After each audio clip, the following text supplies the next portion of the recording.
In Kenya, about 200,000 new motorbikes hit the road every year.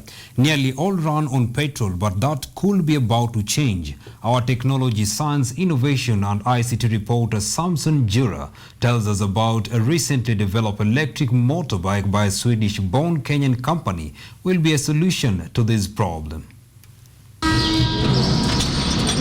Nairobi, Kenya's capital, a hive of activity with people moving in and out of the central business district to conduct daily businesses that drive the economy.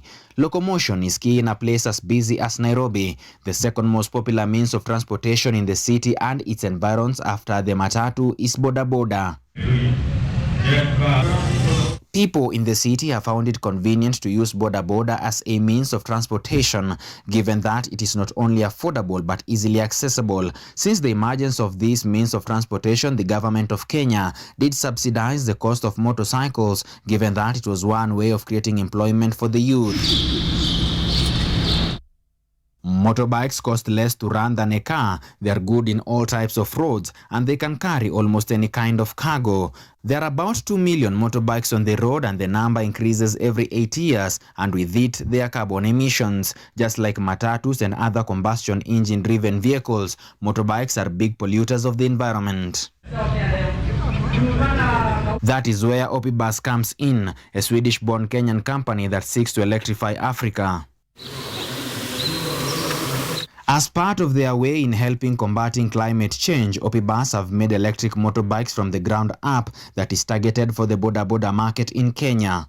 Kenya is a country, in my view, that is very excited about new technology and that are hungry for development and change, right? And that is something that we want to be able to provide.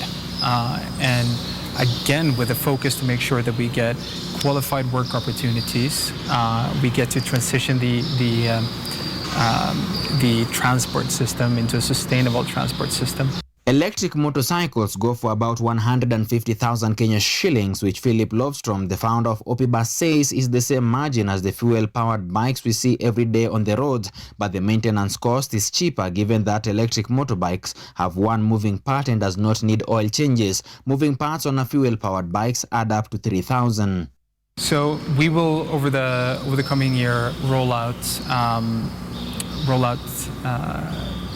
educations for service stations so that service and maintenance becomes really easily available. And I think one of the keys with us being here is that we have not imported these vehicles from abroad, right? They're built here. So we're building the knowledge base of the Kenyan country with these vehicles.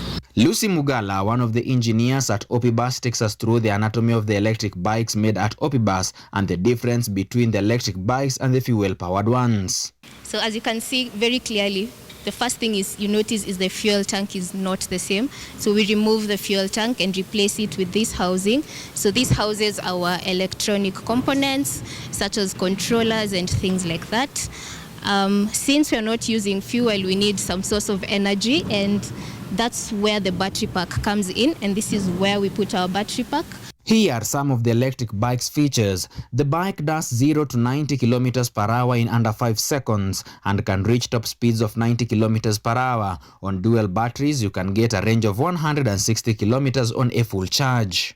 The bikes are equipped with a digital dashboard with a digital display integrated to ensure maximum visibility of data, with an intuitive user interface to display speed and battery capacity. The mid-mounted motor has a chain drive which makes it much easier to change parts. The batteries are removable and swapping takes about 10 seconds to minimize downtime. So you don't have to spend so much time charging your battery pack.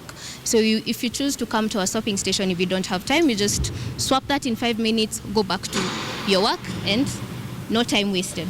The different drive modes make it an all-purpose vehicle, and those with the thrill for speed can do so, including stunts. Our products will have made sure that will be equal to 11% of the emissions reductions that is needed for Kenya according to the Paris Agreement. So Kenya's targets until 2030, we will be responsible for reaching 11% of those. With efficiency being everyone's dream, this technology will definitely occupy the Bodaboda market, and through legislation, Kenya can achieve United Nations SDG number 13 even before attainment of the Vision 2030. Samson Jura, KUTV.